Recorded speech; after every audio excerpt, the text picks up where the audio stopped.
그 지키는 건 물론이고 무려 대선 출마까지 선언을 했습니다. 이야, 대단하다 이 사람. 그 성완종 리스트 관련해서 뇌물 준 사람의 증언이 있었기 때문에 그 증언을 통해서 1심에서 1년 6개월의 징역형을 선고를 받았거든요.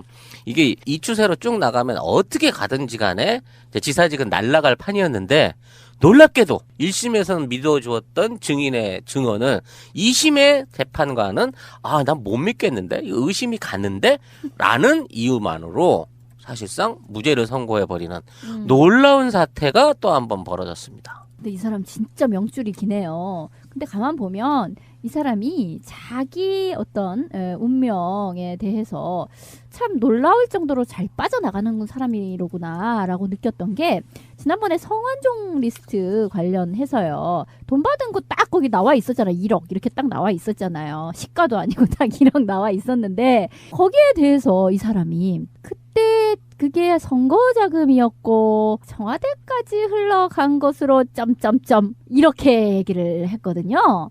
그러니까 이거는 난 혼자 죽지 않아. 나 털면 타고 올라가서 청와대까지 가야 되는데 감당할 수 있겠어. 이런 식의 뉘앙스를 아주 강력하게 던진 거예요. 그러니까 그냥 거기서 그래 더 자세히 얘기는 하지 말고 이제 이렇게 된 거예요. 사실 거기에서 이 사람이 참 빼도 박도 못할 수의 물귀신 끌어들이기 신공으로 어떻게 살아남게 되고 또 주민소환 관련해서도 참 어마어마하게 넌 진짜 안 되겠다. 청명의 뒤지나 한식의 뒤지냐 이제 이러던 판이었는데 뒤지지 않았어. 막 맞불 작전 비슷하게 막 네가 소환하면 나도 소환한다라는 식으로 그렇게 같이 칼을 겨누고 해가지고 그것도 다 불법으로 드러나고 했지만 이런 아주 어려운 사태를 맞아서 그래도 선수로 뛸 사람 나밖에 없지 하면서 급방끝 하게 된 상황이죠. 홍준표가 무죄를 받으면서 기자회견에서 양아치 친박과 청와대가 만든 작품 이렇게 얘기를 또 질러대네. 그러니까 홍준표는 대선 출마하겠다고 직접 말한 건 아닌데 말하는 게 앞으로 국민을 위해서 뭔가 해볼 텐데 여러분들이 성원 바란다 하면 이제 우리는 대선 출마할 거라고 받아들이는 거고요. 나는 오늘 이 지점에서 이 생각이 먼저 드네요. 세종대왕이 한글을 만든 이유로 알 것 같아. 왜? 재판부 이 새끼들이 이런 식인 거야. 홍 지사의 유죄가 인정되려면 성 전 회장으로부터 돈을 받아 홍 지사에게 전달했다고 하는 윤승모 전 경남기업 부사장의 진술의 신빙성이 입증돼야 하는데 여기까지는 이해되지. 그다음에 윤 씨 진술의 신빙성이 합리적 의심을 배제하기 어려울 정도로 증명되지 않았다. 이게 뭔 말이야? 이해할 수 있어? 아니 70 넘은 한명숙 총리는 돈을 안 받았다는데 의자가 받은 걸로 하고 증인들이 위증을 했다는 것도 밝혀졌는데도 불구하고 정황상 받은 게 맞잖아 해가지고 지금 실형을 살고 있는데 이 새끼는 무슨 놈의 재판이 있다위야. 그 윤승모라고 하는 경남기업 부사장 있잖아요. 이 사람은 자기가 돈을 줬으면 자기도 유죄가 되는 상황에 내가 이 사람한테 돈을 줬다라고 뇌물죄라는 게 그렇잖아. 은행 계좌로 꽂아주지 않고 수표로 꽂아주지 않는 한 뇌물이라고 하는 것은 뇌물 준 사람이 이 사람한테 돈 줬어요라고 자기도 처벌받을 걸 각오하고 거기에 일종의 양심선언 같은 걸 했단 말이에요. 그런데 이 사람 진술이 그것을 증명할 만한 정도의 능력이 없다라고 이야기를 하는 거거든요. 그래서 무죄 내려버리는 거예요. 그 사람이 진술을 비추었을 때 뭔가 정황들을 봤을 때 이 사람의 진술이 뇌물을 줬다고 이야기할 수 있을 정도로 정황들이 저는 나왔다고 보고 그래서 1심에서 유죄가 난 거거든. 근데 재판부가 이런 식으로 말을 꽈가지고 비틀어서 대단한 뭐가 있는 것처럼 네 말만 갖고는 증거가 안 돼. 계좌로 주지 않았는 이상 모든 뇌물은 무죄라 이렇게 말한 거 똑같단 말이에요. 한글 만드신 세종대왕의 뜻을 알 것 같다니까. 근데 이게 이제 정치적인 판단이 반드시 들어갔다고 하는 전제 하에서 도대체 홍 지사의 그 역할 또는 홍 지사를 대선 후보군에 포함시켜가지고 판을 만들어 보려는 이 뒷배는 과연 어디서 나온 힘인지가 지금 의심스럽다는 거야. 벌써 이제 그 음모론 들어가시면 안 될 것 같고요. 그래봐야 이명박이겠잖아요. 그러니까 이명박이나 박근혜가 했을 리는 하고 김기춘이나 우병우는 아직 검찰 안에서 법원 안에서 힘을 쓸 수 있는 애들이 자 홍 지사를 살려라라고 얘기했을 때 홍 지사를 어느 포션에 갖다 쓰려고 하느냐 이거지. 오늘 딱 얘기하는 거 봐서는 친박 지금 자유당으로 갈 것 같지는 않단 말이야. 한국당이라고 해달라 그러대. 난 기어이 자유당이라고 해야지. 근데 친박 쪽으로 안 간다 그치면 얘를 중심으로 해갖고 진짜 보수 대연정의 패를 반기문의 그쪽의 어떤 그 대타를 얘로 쓰려고 하는 게 아닌가 싶은 생각이 저는 일단 그거부터 의심이 확 들었어요. 근데 얘가 사이즈가 되나요?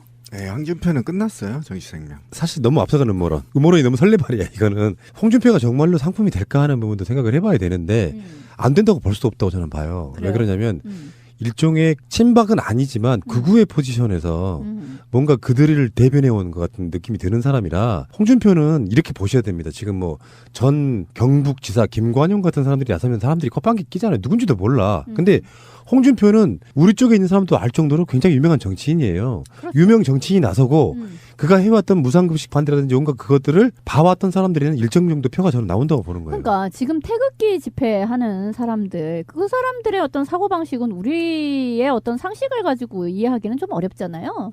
근데 뭐 지금 뭐 김진태나 이런 사람이 나와서도 이제 박수를 받고 있어요. 그리고 거기에서 횡행되는 논리는요. 뭐 일단은 빨갱이를 몰아내자 같은 이야기를 하고 있는 것이고 그리고 보수가 결집해야 된다. 이제 이런 이야기를 하고 있는 거잖아요. 그러니까 박근혜는 어쩔 수 없이 탄핵된다 하더라도 빨갱이에 의해 가지고 그 대한민국이 전복되어서는 안 된다 이런 식의 막 위기 의식을 고취하고 뭐 그 안에선 또 뭐 왠가 종류의 어떤 거짓말과 공포가 난무하고 있는 상태이긴 한데 거기에서 지금 아수분대로 이게 꼭 마음에 들어서는 아니지만 워낙에 말이 없다 보니까 그냥 이 말이라도 하나 갖다 써보자라는 개념에서 김진태보단 낫잖아. 그리고 알잖아. 홍준표에 대해서는 두루두루들 어르신들 다 아시죠? 홍지사 그러면 그리어 내가 기억이 나 이제 이런 정도로 이제 인지도가 어느 정도 있고 그리고 이 사람은 무상급식의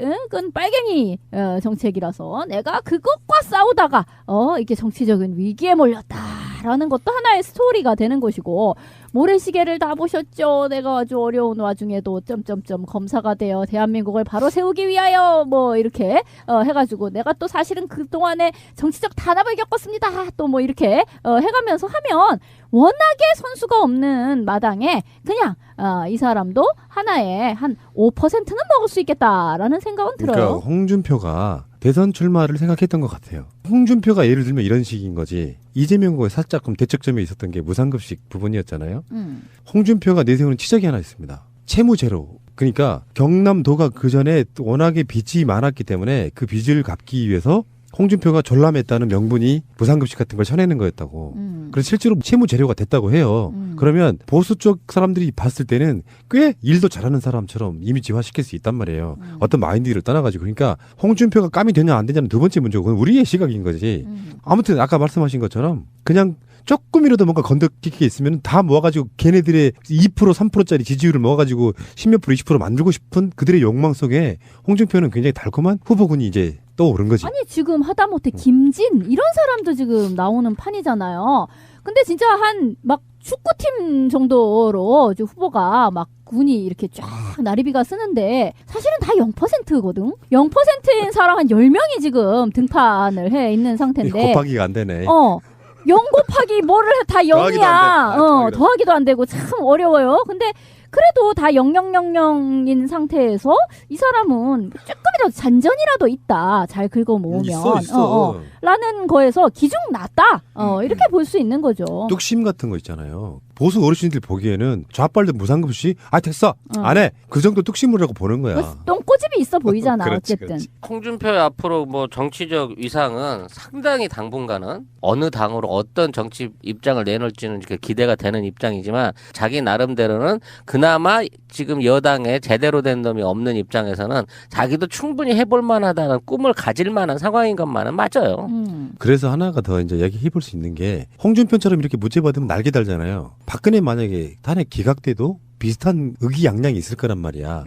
근데 홍준표는 지금 범국민적인 관심사람이 아니기 때문에 그냥 넘어가는 거지만 만약에 박근혜 탄핵이 기각되면 또 국민들을 완전히 더 자극하는 아무튼 어쨌든 간에 홍준표의 기고만장 정말 눈꼴 시리네요. 네, 한동안 또 이 컨벤션 효과 하면서 또 얘기들이 홍준표 중심으로 돌아가게 될 거고 지금 뭐 홍준표 지지율이 1%가 못 된다고 하지만 또 나중에 여권 후보군에 올라오게 되면 15%는 먹고 무조건 들어가는 또 이게 있으니까 어떤 방식으로 자기 위치를 잡아갈지는 앞으로 계속 두고 봐야 될 거는 맞는 일인 것 같습니다.